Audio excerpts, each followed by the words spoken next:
अस्सलाम वालेकुम ख़वातीन और हज़रात, मुझे आज की इस वीडियो में बात करनी है मुफ्ती शुमाइल और जावेद अख्तर साहब के दरमियान जो नई दिल्ली के अंदर एग्जिस्टेंस ऑफ गॉड के ऊपर एक मशहूर ज़माना मुनाजरा हुआ या डिबेट हुई। उसके ऊपर हर तरह की बातें की जा रही हैं। जो मुसलमान हैं वो ये कह रहे हैं कि मुफ्ती शुमाइल ने ये डिबेट जीत ली है। ऐसे मुसलमानों को मुबारक हो कि उनके अल्लाह का वजूद जो है वो साबित हो गया है। और जावेद अख्तर साहब के जो मद्दा हैं वो ये कह रहे हैं कि जावेद अख्तर साहब जो हैं उन्होंने कामयाबी से अपने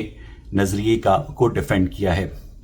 बात यह है कि मुझे लगता है कि जावेद अख्तर साहब जो हैं वो मुनाजरे के आदमी नहीं है, और जो दारुल उलूम देवबंद के अंदर मुफ्तियों की ट्रेनिंग होती है वो मुनाजरे की ट्रेनिंग होती है, वो इल्मुल कलाम की ट्रेनिंग होती है, वो अगले फरीक को बाकायदा बेसाख्तगी के साथ लाजवाब करने की ट्रेनिंग होती है। और यहाँ पर जावेद अख्तर साहब जो हैं मुझे थोड़े से वीक दिखाई दिए। जावेद अख्तर साहब शायद थोड़े से ओवर कॉन्फिडेंट भी थे कि वो आसानी के साथ मुफ्ती शुमाइल को टैकल कर लेंगे, लेकिन मुझे लगता है कि जावेद अख्तर साहब को इतने ज़्यादा ओवर कॉन्फिडेंस का मुजाहरा नहीं करना चाहिए था। उसके अलावा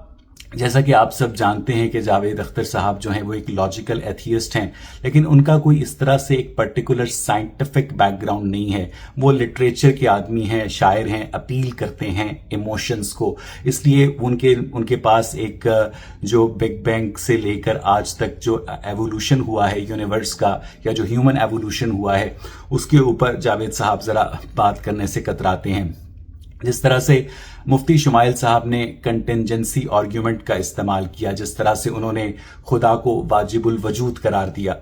उसके ऊपर मैं आज की इस वीडियो में थोड़ी सी बात करना चाहता हूं। बात यह है कि जो मुफ्ती शुमाइल का कंटिंजेंसी आर्ग्यूमेंट है कि हर शय का कोई ना कोई बनाने वाला होता है, लिहाजा इस यूनिवर्स का भी कोई ना कोई बनाने वाला होना चाहिए, और वो इत्तफाक से हमारा वही अल्लाह है जिसने हजूर सल्लल्लाहु अलैहि वसल्लम को पैगंबर मबूस किया था। यहां पर ये जो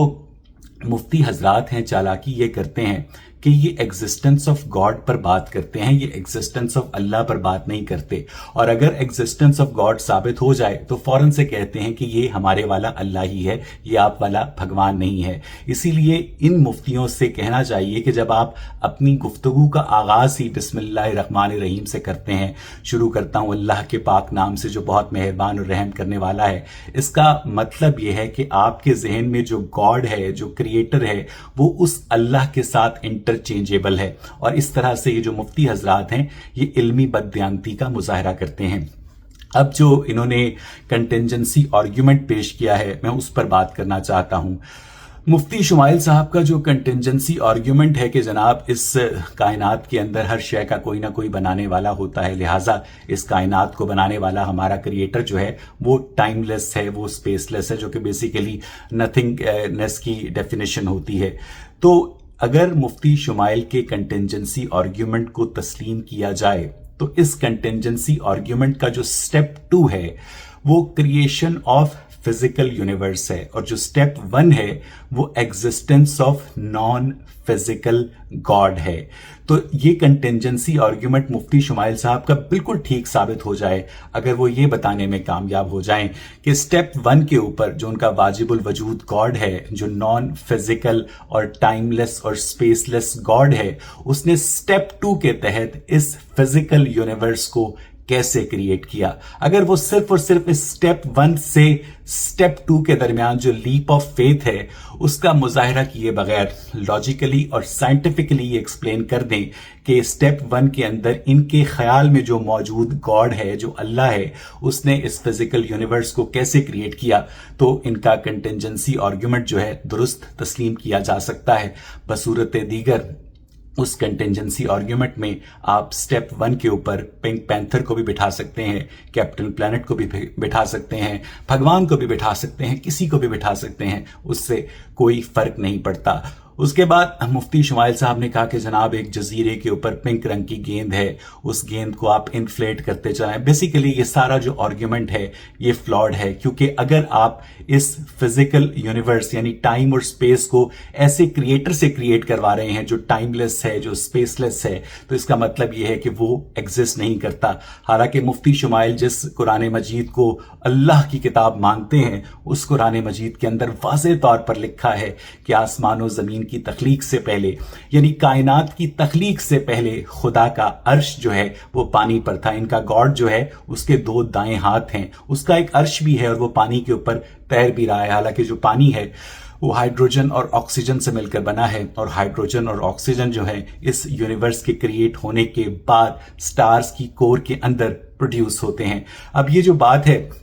مفتی صاحب کی کہ ہمارا جو گاڈ ہے ٹائم لیس ہے، سراسر غلط ہے۔ اس کو لاجیکلی میں ثابت کر سکتا ہوں، کیونکہ ان کا جو گاڈ ہے، ان کا جو فرضی امیجنری گاڈ ہے، جو ان کے پیغمبر کے ذہن میں پایا جانے والا ایک خیال تھا، بقول ان کے کہ جب آپ اس کی عبادت کرتے ہیں تو وہ خوش ہوتا ہے، رائٹ؟ جب آپ اس کی عبادت کرتے ہیں تو وہ خوش ہوتا ہے، اور جب کوئی آپ برا کام کرتے ہیں تو وہ ناراض ہوتا ہے۔ یعنی جس لمحے وہ خوش ہوتا ہے وہ لمحہ الگ ہے، اور جس لمحے وہ ناراض ہوتا ہے وہ لمحہ الگ ہے۔ یعنی ان 2 لمحات کے درمیان جو فاصلہ ہے وہ میجریبل ٹائم ہے، اور جہاں پر میجریبل ٹائم آ جاتا ہے وہاں پر آپ یہ نہیں کہہ سکتے کہ ہمارا گاڈ جو ہے وہ ٹائم لیس ہے۔ اور ایک سوال مفتی شمائل صاحب اس دعوت کے ساتھ آپ کے لیے چھوڑے جا رہا ہوں کہ آپ جو ہیں ایگزسٹنس آف گاڈ پر یاسر ندیم واجدی صاحب کی طرح مجھ سے ڈیبیٹ کریں تو میں آپ کو اپنی طرف سے دلائل دینے کی کوشش کروں گا، اور آپ کو اس گمراہی کی دلدل سے نکالنے کی کوشش کروں گا جسے آپ اسلام کہتے ہیں۔ اور سوال یہ ہے کہ آپ کا جو اللہ ہے اتنا نیک اور شریف اللہ ہے کہ اس نے انسانوں کا دیا ہوا نام اپنی کتاب میں اپنے لیے قبول کر لیا۔ ذرا یہ تو بتائیے کہ اس کائنات کی تخلیق سے پہلے وہ خود کو کس نام سے جانتا تھا؟ آج کی ویڈیو دیکھنے کے لیے شکریہ۔